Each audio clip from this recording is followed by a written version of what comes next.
ह्या चवथ्या नोएनाच्या दिसा असो आमी एक विशय निवडलेलो आसा. जेजूची बरी खबर दिवचे ताणेन, जेजूची बरी खबर दिवचे ताणेन बागेवन फ्रांसीस शेवेरान आपले जिवीत हे पडी खर्चून सारले. तर आमी जेजूचें उतर आयकलां की ना? आयज पळय आमकां सांगता देव तांकां आपलें उतर दितालो, पूण ती हिजोर आयकता तर ती आपल्याच स्वाजाची जाल्ली आसा. कित्याक तांचे काळीज दारूण केलेलें आसा, गोट केलेलें आसा. हें कित्याक लागून जाता? जेन्ना आमी आपलेपणान जिवंक लागता तेन्ना आमकां दुसऱ्यांचें आनी आयकोपाचें ना, आनी आयकूंकय जायना. कित्याक आमच्याच चिंतनांनी आमी भरोन आसा. दुसरे कितें सांगतात पळय तें आमी आमचेच वतीन समजता. ताणें कितें सांगलां तें आमी नकळो, आमी आमची फिर्याद तांचेर मारता. अशें जाता. तो देवाचें उतर तर आमी आयकूंक तयार आनी उतीर्ण जायत जाल्यार आमचें जिवीत ताच्या जिवितान बदलून येतलें. बागेवन फ्रांसीस शेवेर पयले सुवातेर आपल्याच स्वादाचो कसो आसलेलो. आमी आयकलां खूब पाटी कशे भशेन देवाचें उतर ताणें आयकल्या उपरांत मागीर तो दुसरे भाशेन चिंतूंक लागलो. आपले भाशेन न्हय, देवाक आपलें जिवीत पयलें ताणें भेटयलें. देवाचें तो उतर आयकूंक लागलो आनी देवाच्या उतरा प्रमाणे तो आपूण खर्चूंक लागलो आपलें जिवीत. हांवें तुमकां ह्या दिसांनी सांगलां, बागेवन फ्रांसीस शेवेरान ताका बागेवन दिनासान ताका सांगलें, बाबा हे भाशेन करिनाकाय. खूब जाणां आमी बरें कोत्ता दुसऱ्या पासत, पूण मागीर आमी चावता. कित्याक हांव इतलें बरें कोत्ता आनी ती म्हाका कांयच करिना. म्हणटच हांव जें बरें कोत्ता तें सांडून दिता आनी रागा बरीत जावन कितेंचें कितें म्हणटा तांकां. आरे हें सारकें न्हय. असली चाल आमकां फुडें वचोंक दिना. आमी आनिकूय फाटीं पातकान पडटा. म्हणटच बरें करूंक येवजिल्लें पूण आमचे वस्तुकी करूंक लागलें की ना आमी मागीर वायट करूंक लागता. म्हणटच आमी कितें करूंक जाय? निस्वार्थीपणांत आपलेपण तातूंतलें काडूंक जाय. काडलें म्हणटच कोण आहा आमचे मदें? देवच आहा. देव म्हजे सगळें जेन्ना वावुरता तेन्ना तो बरेपण वांटीत आसता. कित्याक जितलें तो वांटटा तितलें तें आनीक वाडटा. अशें जावंक लागता. आनी दुसऱ्यांच्या देव बरें करूं, तुवें बरें केलां हाचेंच तें पातयेवन ना.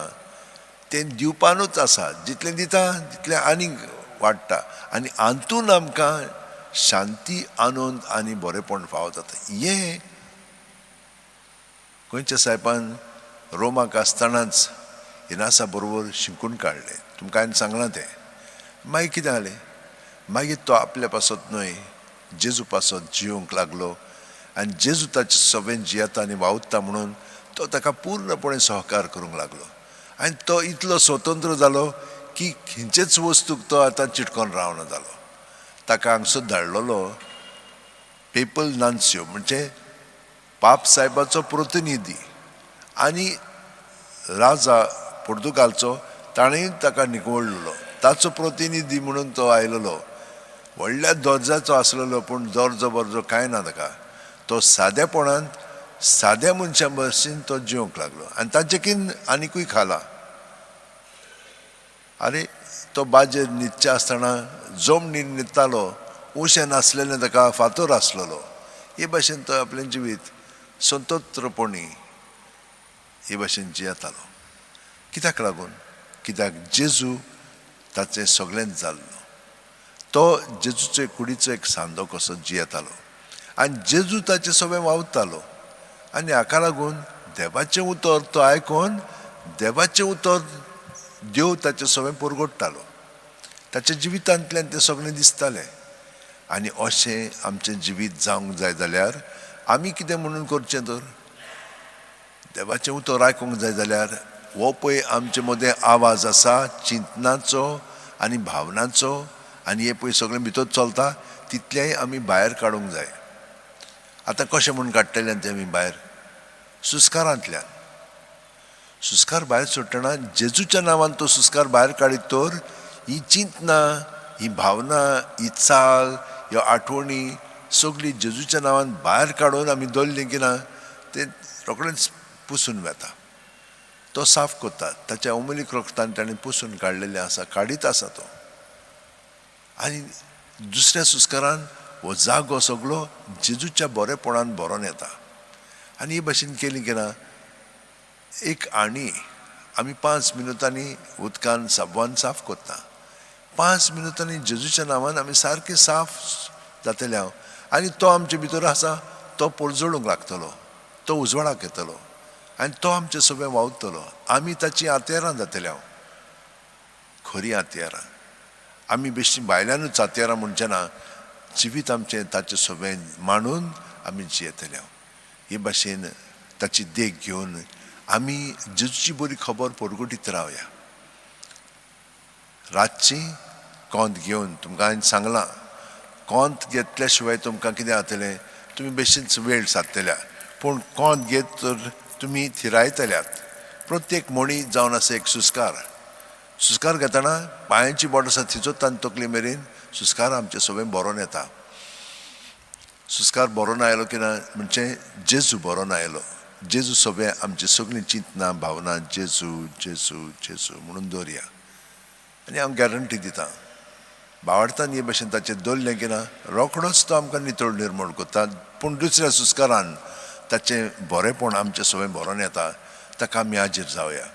हे भाशेन आमचो लागशिल्लो संबंद जेजू सगळें आमी जोडून जियेतल्या मागण्याचो खरो फळ आमकां मेळटलो आनी आमचें जिवीत बदलोंक लागतलें. आमी बदलूंक जायना, तो बदलता. तो आमकां पातकांतली सुटका दिता. आपलेपणांतली आमी सुटोन प्रत्येक सुस्कारान ताचे सगळें आमी हे भाशेन जियेत तर जाल्यार आमी आपलेपणान जियेना, आमी जेजू सगळें जियेता. ही प्रॅक्टीस करून घेवंक जाय. तर रातची हे भाशेन 5 मिनट, सकाळीं उठली म्हणटच 5 मिनट. आनी गॅरंटी दीसभर मागीर आमी जेजूच्या सगळें सारतल्या. मोबायल आमी चार्ज करता न्हय, ती बॅटरी चार्ज जाली की मागीर आमच्यान उलोवंक जाता, बाकीचें पळोवंक जाता. तेच भाशेन जेजू सगळें आमचें जिवीत रातचें सारलें की दीसभर मागीर आमी कसली चिंतना कसली भावना येवं बरी वायट पोजडी जेजूच्या सगळें दवरली ती नाटाक जातली. पूण ताचो पवित्र आत्मा आमकां सुचयतलो आमी कितें म्हणूंक जाय, कितें करूंक जाय.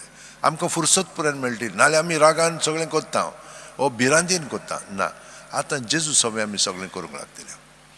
दुसरी तेच भाशेन जियेतात पूण आमी आमचे भाशेन हे भाशेन जेजूक एकवटान रावता म्हणटच तांकांय ताच्या एकवटान दवरतले. आनी हे भाशेन आमी तांचे पासून मागतले वयल्या वयर न्हय खोलायन. तर हे भाशेन जिवंक हांव तुमकां तुमचे पासून मागता. सगळीं जाणां आमचे हात अशें वटेन दवरया, दोळे बंद करया, मातसो प्रॅक्टीस करया. प्रत्येक सुस्कार घेता तेन्ना आमी जेजून बरोन येता. पांयाची बोट आसा थिजोतान तकले मेरेन आनी वयतान सकयल सुस्कार भायर सोडटना जेजूच्या नांवान तो भायर काडया.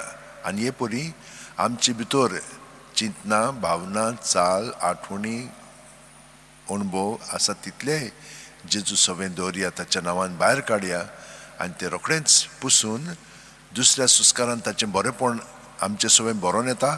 ताका आमी हाजीर जावया. सगळें आतां जेजू सगळें आमी जियेता, दोत्ता आनी आसा.